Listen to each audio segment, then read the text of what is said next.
ये सारी साड़ियाँ पुरानी हो चुकी है, इन्हें पहन के तो मैं बोर हो चुकी हूँ। एक काम करती हूँ, इनसे पैसे लेके नई साड़ियाँ खरीदती हूँ। हाँ सुनिए ना हस्बैंड जी, मेरे अकाउंट में 30,000 रुपए डाल दीजिए ना, मुझे शॉपिंग करने जाना है। देवरानी जी, अभी तो आपने 15 दिन पहले इतनी सारी शॉपिंग करी है, फिर आपने ये 30,000 रुपया किस लिए मंगवाया? दीदी मुझे लेक्चर मत दिया करो, मैंने आपको पहले ही कहा है कि मेरे मामलों में टांग मत अड़ाया करो। आपके पति महीने का 15,000 रुपए कमाते हैं और मेरे पति महीने का 1 लाख रुपए कमाते हैं, तो आप तो साल भर में एक बार भी शॉपिंग करो तो भी ज्यादा है, और मेरे लिए तो महीने का 30,000 रुपए भी कम है। इसमें से तो स्मेल आ रही है, मतलब इतनी सारी चने की सब्जी खराब हो गई। हे भगवान, चना कितना महंगा है। दीदी सुनिए ना। हाँ बोलिए। दीदी मैं और ये आज बाहर खाना खाने जा रहे हैं, चने की ये थोड़ी सब्जी रखी हुई है, तो आप और भैया चावल बना के खा लीजिएगा।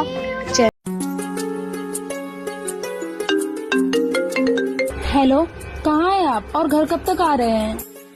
कुछ ठीक नहीं है, माँ जी ने इतने हैवी कपड़े दे दिए ना, मेरा दम घुट रहा है और मैंने कभी ऐसे कपड़े नहीं पहने हैं। मुझे आदत भी नहीं है इतने हैवी कपड़े पहनने की, लेकिन मैं क्या करूँ, मैं माँ जी को मना भी नहीं कर सकती क्योंकि मैं उन्हें अपनी मम्मी जैसा मानती हूँ। अरे पूनम, तुम कहाँ और किससे बात कर रही हो? तो अपने मिस्टर जी से बात कर रही हो। तो ये कैसी बातें कर रही हो तुम उनसे? देखो, तुम्हें यहाँ बिल्कुल डरने की जरूरत नहीं है, तुम मेरे जैसा रह सकती हो। देखो, मैं जिठानी होके कैसे हूँ, आराम से हूँ ना कंफर्टेबल कपड़ों में, तो तुम भी बिल्कुल ऐसे रह सकती हो। क्या दीदी, अगर तुम्हारे पास कपड़े नहीं है तो रुको, मैं लेके आती हूँ तुम्हारे लिए कपड़े।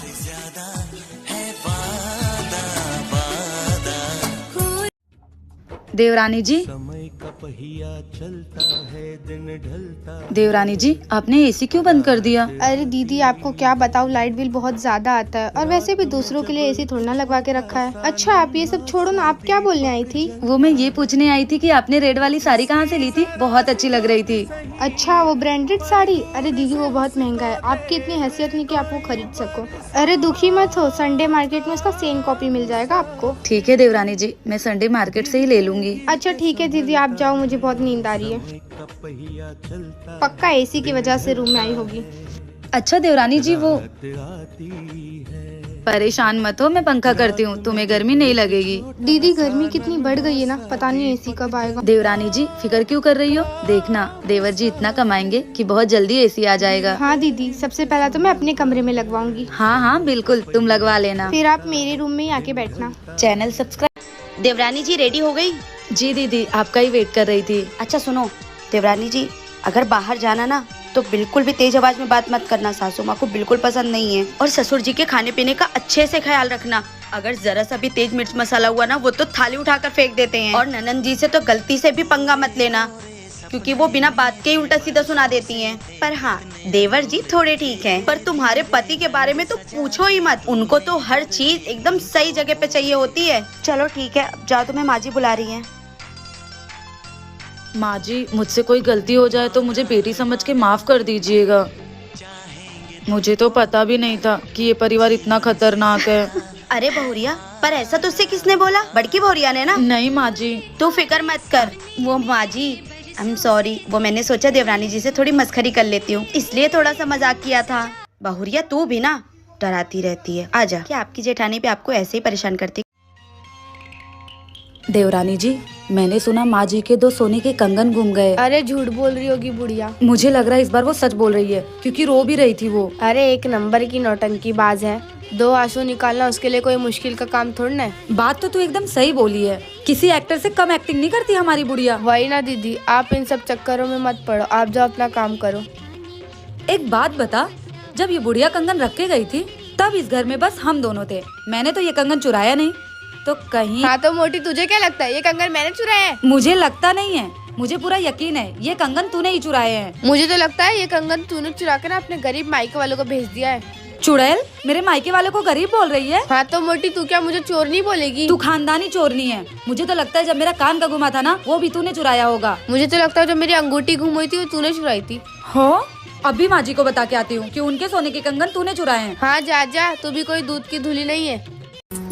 देवरानी जी, वो ना मेरे मायके वाले आ रहे हैं, मैं सोच रही हूँ हम लोग पूरा घर साफ कर देते हैं और कुछ अच्छा खाने के लिए बनाते हैं। क्या इतना सारा काम करना पड़ेगा? दीदी मेरे पेट में बहुत दर्द हो रहा है, मुझे नहीं लगता है मैं उठ भी पाऊंगी अब। देवरानी जी तुम ठीक तो हो? घर के काम तो बहुत दूर की बात है यार। अच्छा ठीक है, आप आराम करो। जी जी।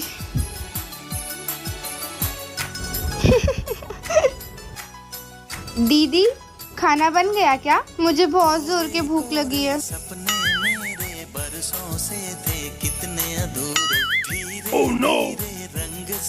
अरे देवरानी जी, वो मुझे इतना चक्कर आ रहा है कि खाना तो छोड़ो, मैं घर का एक भी काम नहीं कर पाई। बहुत दर्द हो रहा है। झूठ बोलने की जरूरत नहीं है देवरानी जी, मैं अच्छे से जानती हूँ तुम्हारे पेट में कुछ भी दर्द नहीं है। जी दीदी, मैं खाना भी बना लूंगी और घर के सारे काम भी कर लूंगी। आप आराम करो। क्या आपकी देवरानी भी काम चोर? करिश्मा जा तू आराम कर ले, सुबह से काम कर रही है, थक जाएगी। भाभी अभी तो सुबह से काम कर रहे हो ना, आप भी तो थक गए होगे। अरे मुझे तो आदत है काम करने की, जा तू आराम कर। अच्छा ठीक है, बाहर थोड़ा सा काम पड़ा है, मैं वो खत्म कर लूंगी फिर आराम कर लूंगी। अच्छा ठीक है।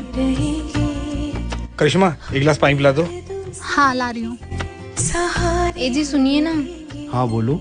मुझे मायके जाना था, मेरी साड़ियाँ पुरानी हो गई हैं तो एक नई साड़ी दिला दो ना। तुम्हें तो पता है ना अभी मेरा काम सही नहीं चल रहा है, अभी तुम पुरानी साड़ियों से काम चला लो। अच्छा ठीक है। भाभी इधर आइए ना, मुझे आपसे कुछ काम है। हाँ आई। हाँ छोटी क्या हुआ? भाभी आप बैठो ना। भाभी ये साड़ी आपके लिए है, बताओ कैसी लग रही है? नहीं नहीं छोटी, इसे मैं कैसे ले सकती हूँ? इसे देवर जी ने तुम्हें बहुत प्यार से दिया है। भाभी ये कैसी बातें कर रहे हो आप, हम कोई पराये थोड़ी ना हैं। और वैसे भी जब ये कुछ भी नहीं करते थे तब भैया पूरे घर को संभालते थे, और आप मुझे अपनी छोटी बहन जैसे मानते हो ना। हाँ भाभी ले लो ना। माँ अब मैंने फैसला ले लिया है, अब मैं इस फैसले से पीछे नहीं हटूंगी। कैसा फैसला ले लिया देवरानी जी? माँ मैं आपको बाद में कॉल करती हूँ। दीदी मैंने इतने दिनों में बहुत कुछ सह लिया इस घर में, अब और हिम्मत नहीं बची है मेरे अंदर, इसलिए अब मैंने फैसला ले लिया है कि अब घर छोड़कर मैं जा रही हूँ। तुम ये घर छोड़कर नहीं जा सकती, तुम भी तो इस परिवार का हिस्सा हो। दीदी ऐसा सिर्फ आपको लगता है कि मैं इस परिवार का हिस्सा हूँ, पर ये घर वाले तो मेरे साथ जानवरों जैसा व्यवहार करते हैं। फिक्र मत करो, सब ठीक हो जाएगा।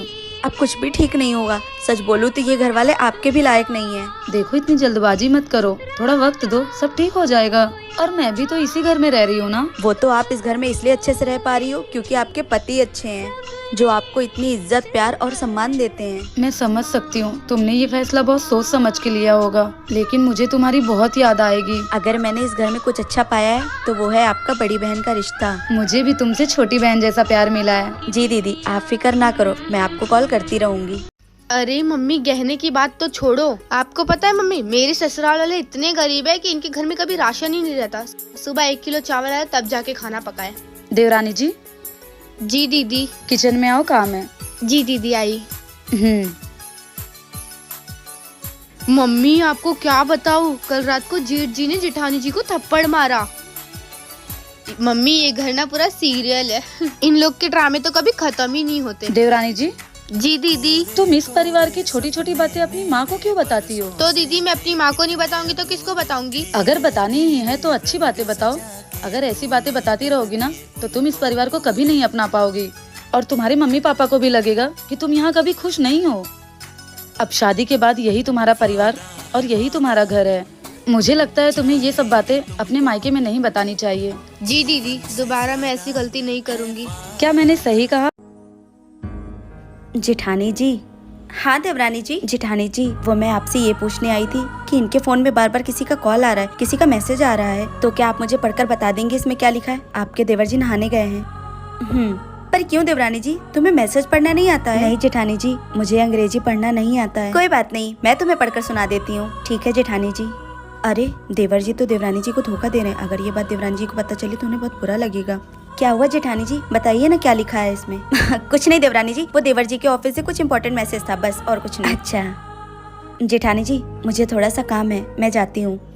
देवरानी जी प्लीज मेरी बात का बुरा मत मानना। क्या हुआ अगर तुम अपने मायके में नहीं पढ़ पाई, पर तुम यहाँ कोशिश करो, देवर जी से 1 घंटे रोज टाइम निकाल कर पढ़ लिया करो। अगर देवर जी नहीं पढ़ाते तो मैं तुम्हें पढ़ा दूंगी। देखो जिंदगी में काम के साथ साथ पढ़ाई भी जरूरी है। देवरानी जी अगर तुम पढ़ लोगी तो ऐसी छोटी छोटी चीजों के लिए तुम्हें दूसरों के पास नहीं जाना पड़ेगा। जी जेठानी जी ठीक है, जाओ तुम जाकर अपना काम करो।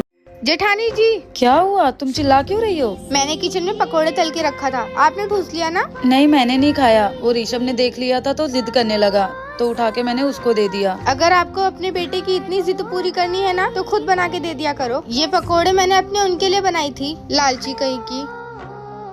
1 मिनट, आपके कान के झुमके कहाँ गए?